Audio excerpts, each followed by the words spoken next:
السلام عليكم ورحمة الله وبركاته. يا هلا والله بيكم في حلقة جديدة معانا في القناة. إن شاء الله في الحلقة ديت هجاوب على أكتر سؤالين اتسألتهم من وقت ما نزلت الحلقة اللي فاتت، واللي بالمناسبة اللي احنا كنا بنتكلم فيها عن قسم ميكاترونكس وكمان الأربع فروع اللي أنت هتدرسهم بالمواد اللي أنت هتدرسها أثناء الدراسة إن شاء الله، وكذلك الوظائف اللي أنت إن شاء الله ممكن تشتغلها بعد التخرج. فعشان كده صديقي لازم تتفرج على الحلقة ديت قبل ما تقرر تخش القسم، وإن شاء الله تخرج منها مقرر إنك هتعمل إيه. وبالمناسبة ممكن تتفرج عليها من خلال علامة الأي اللي بتظهر لك هنا، وكمان هسيب لك اللينك بتاعها في الديسكربشن. ويلا يا صديقي خلينا قبل ما نبدا نصلي على حبيبك النبي الاول، وكمان ما تنساش الشير واللايك والسبسكرايب وتسيب كومنت جميل تحت. ويلا خلينا نبدا وتوكلنا على الله.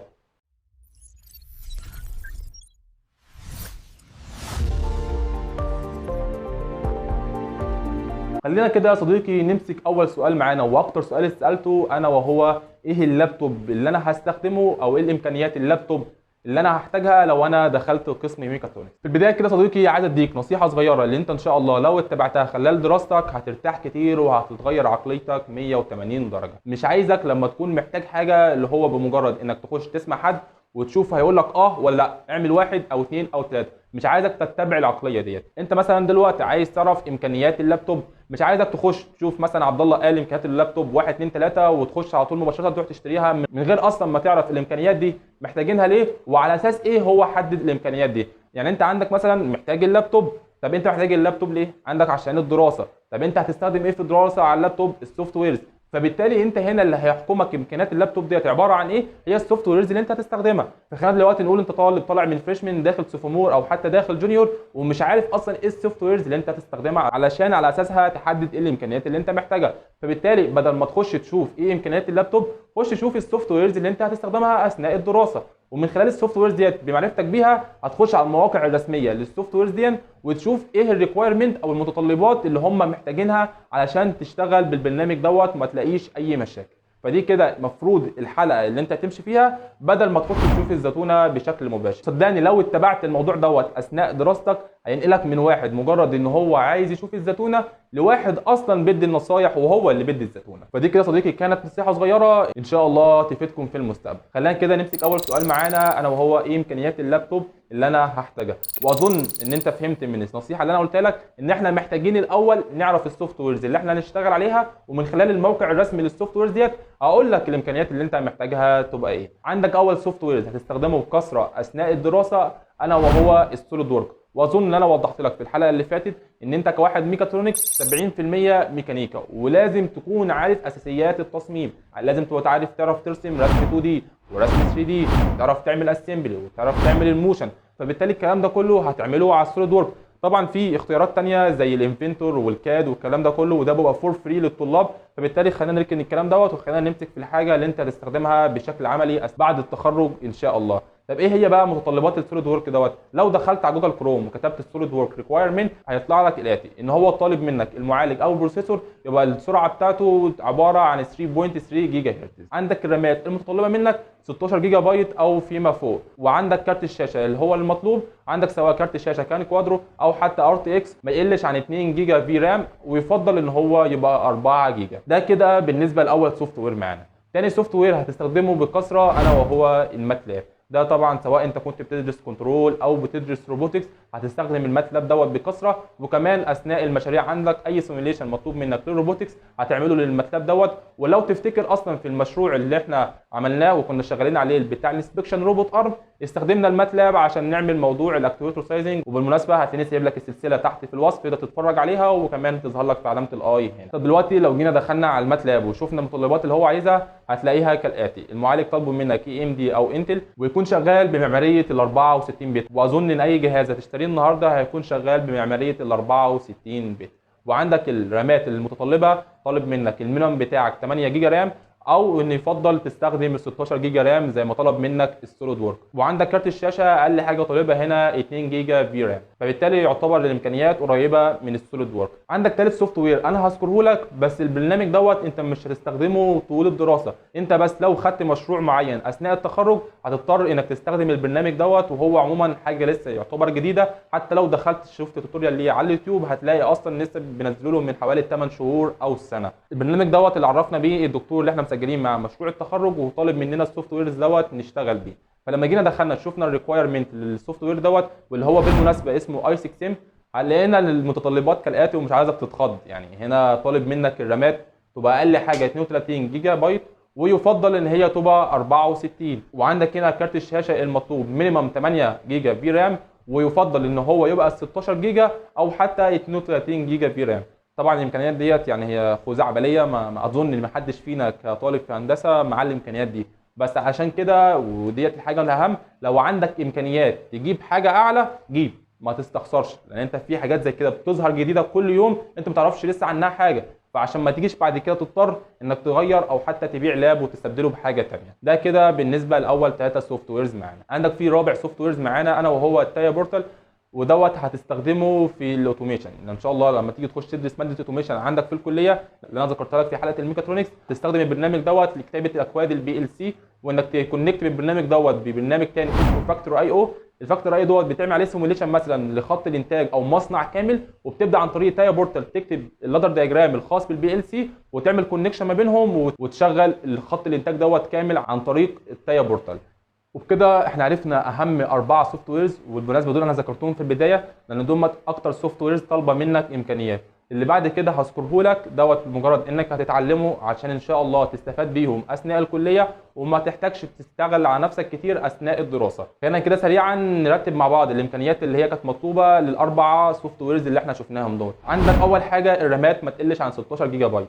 عندك كارت الشاشه ما يقلش عن 2 جيجا، يعني ويفضل 4 جيجا، ولو هتستخدم برنامج زي الاي 6 ام زي ما انت شايف كان طالب منك 16 وطالب 32، حاجات كده خزعبليه. عندك المعالجات سواء انت بتستخدم اي ام دي او هتستخدم انتل، لو هتستخدم انتل يبقى المعالج بتاعك فوق الاي 5، يعني ما تجيبش الاي 3، خليك كور اي 5 او اي 7 او حتى الاي 9.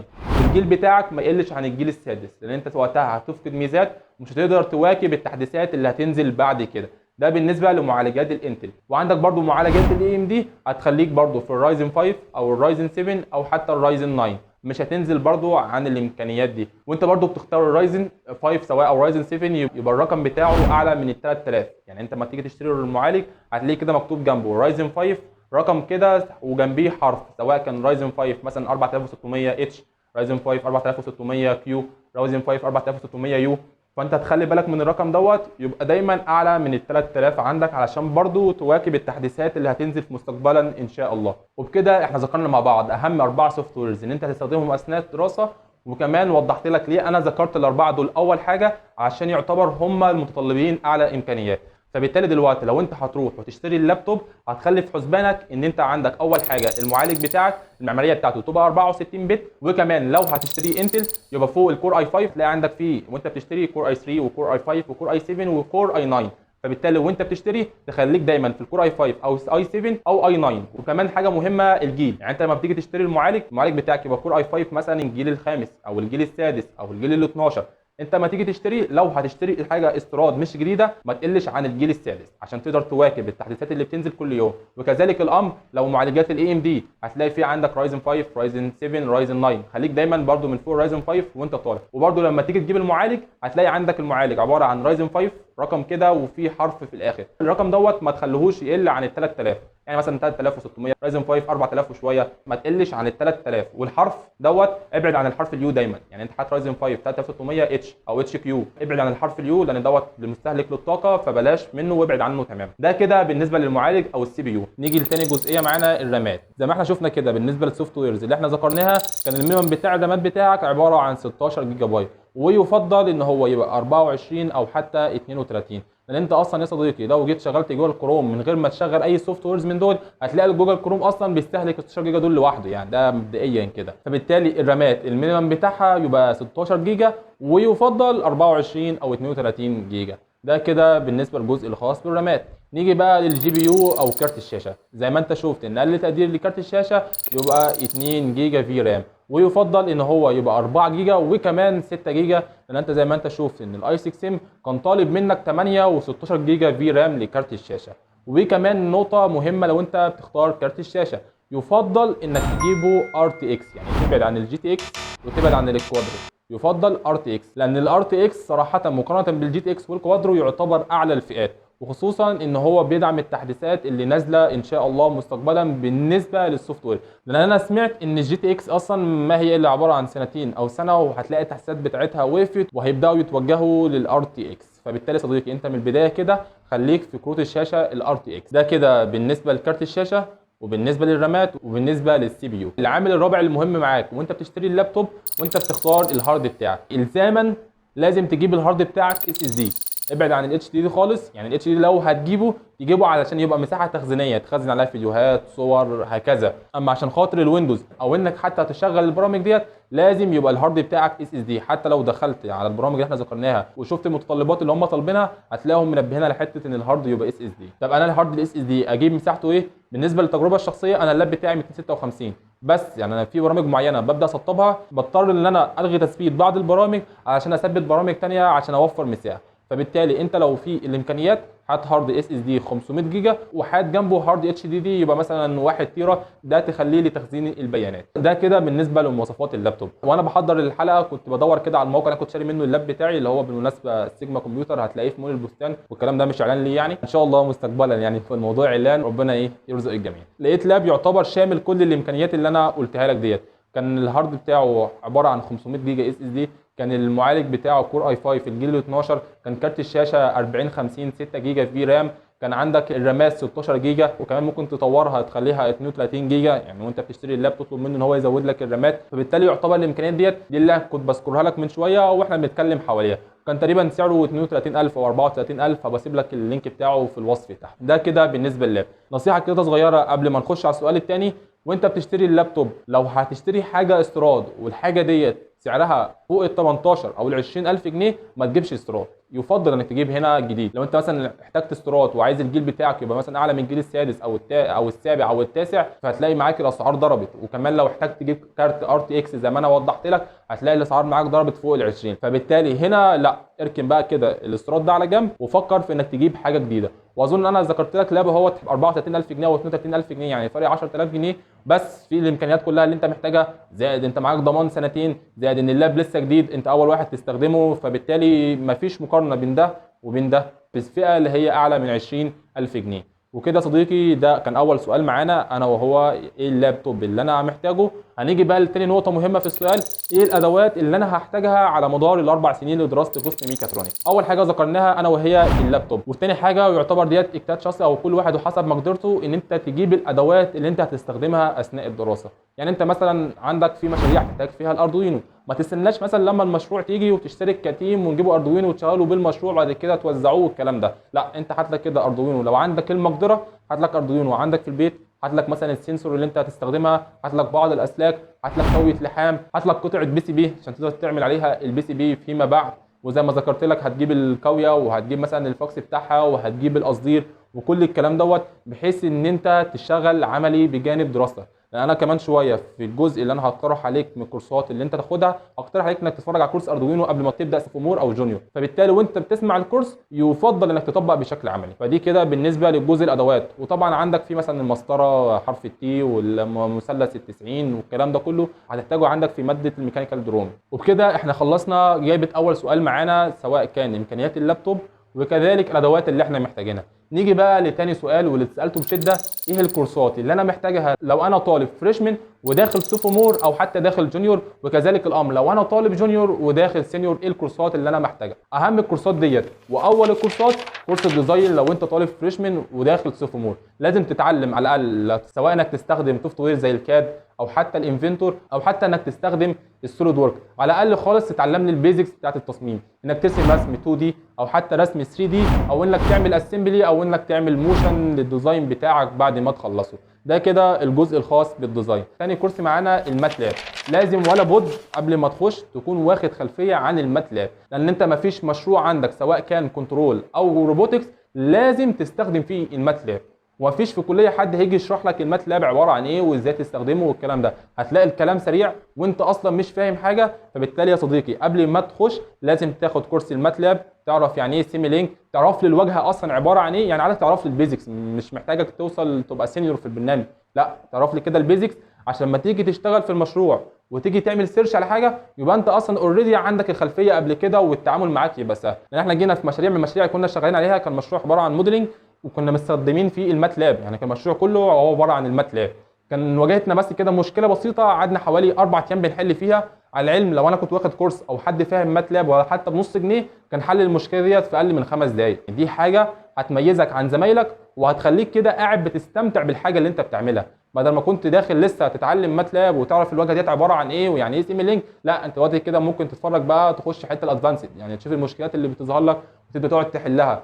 فدي يا صديقي حاجه مهمه لازم ان شاء الله تتعلمها قبل ما تخش الكليه. ثالث كورس معانا الاردوينو، لازم ولا بد تتعلم اردوينو قبل ما تخش سوفومور او حتى تخش جونيور، لان انت هتقابلك مشاريع كتير محتاج فيها تستخدم الاردوينو وانت جوه في الكليه مش هيجي يقول لك تستخدم الاردوينو ازاي ولا انك ازاي انبوت ويعني ايه سنسور وازاي توصله ولا الكلام ده. هتلاقي برده الكلام سريع معاك ومعتمد ان انت واحد جزء عندك هيبقى سيلف ستادي، فبالتالي انت في البدايه خالص وانت في الاجازه خد لك كورس اردوينو. عندك في باشمهندس زي احمد عرفه هسيب لك اللينك بتاعه تحت في اليوتيوب، ده اللي انا كنت سمعته اصلا سابقا، يعني يكفيك الكورس ده اسمع مثلا حوالي اول 15 20 حلقه منه وخلاص انت كده في الاردوينو اصبحت ما عندكش اي مشكله. وده هيميزك ان انت ساعه المشروع بدل ما كنت لسه هتخش تعرف الف ب اردوينو، لا وقتها انت هتعمل المشروع وتبدا بقى تحل المشاكل اللي هتواجهك وتبدا بقى تشوف الحاجات الادفانسد في الاردوينو وتبدا وقتها تطبقها. ده كده اهم ال3 كورسات لو انت واحد طالع من فريشمان رايح سوفومور. طب انا دلوقتي واحد في سوفومور اصلا وخلاص اتعلمت الكورسات ديت وفي الاجازه دلوقتي اتعلم ايه عشان اجهز نفسي للجونيور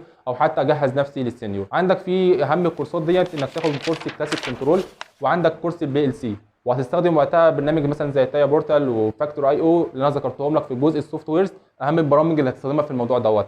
عندك كمان كورس تصميم البي سي بي، انا كنت عايز اصلا احط الكورس دوت في الجزء الخاص بالفريشمان بس اظن عشان ما ازحمش عليك الموضوع واكبر لك الموضوع فخليته للمرحله الثانيه. لو انت عندك المقدره كواحد فريشمان وداخل سوفومور يعني يفضل انك تتعلم بي سي بي، تتعلم ديزاين البي سي بي، ما فيش عندك اي مشروع هتعمل الا ولازم انك تعمل فيه بي سي بي. موضوع البريد بورد دوت هترميه على جنب، ان هيبدا يتعامل معاك على انك واحد خلاص سنتين 3 هتتخرج، وخاصه لو انت واحد سينيور 1 او حتى واحد جونيور لازم ولا بد وقتها ان انت تستخدم البي سي بي. فبالتالي انت خد لك كده كورس بي سي بي. عندك في دكتور زي دكتور احمد ابو الفتوح هتلاقيه عامل كورس كامل عن البي سي بي، وعلى برنامج التيوم اللي انا رشحته لك في السوفت ويرز اللي انت هتستخدمها هتلاقي الكورس تقريبا مدته 5 6 7 ساعات هتاخدهم حوالي يومين 3 يعني لو انت قاعد فاضي. ان شاء الله هحاول اسيب لك اللينك للكورس دوت تحت لان هو اصلا سمح ان الناس تشيره من على يوديمي لان هو اصلا نازل على يوديمي، فان شاء الله لو لقيت الكورس دوت على جوجل درايف كان نازل عليه هسيبه لكم تحت في اللينك الوصف بحيث تتفرجوا عليه. بعد ما تتعلم كورس البي سي بي وازاي تديزاين عايزك تتعلم ازاي تعمل البي سي بي اصلا. دلوقتي انت معاك التصميم، ازاي بالتصميم دوت تطلع بقى باللوحه او المنتج اللي انت محتاجه. عشان كده قلت لك في الادوات اشتري بقى البي سي بي واشتري عندك حمض الكلوريد الحديد واشتري المكوى والكلام ده كله هيساعدك هنا في الجزئيه دي. ده كده بالنسبه للجزء الخاص البي سي بي.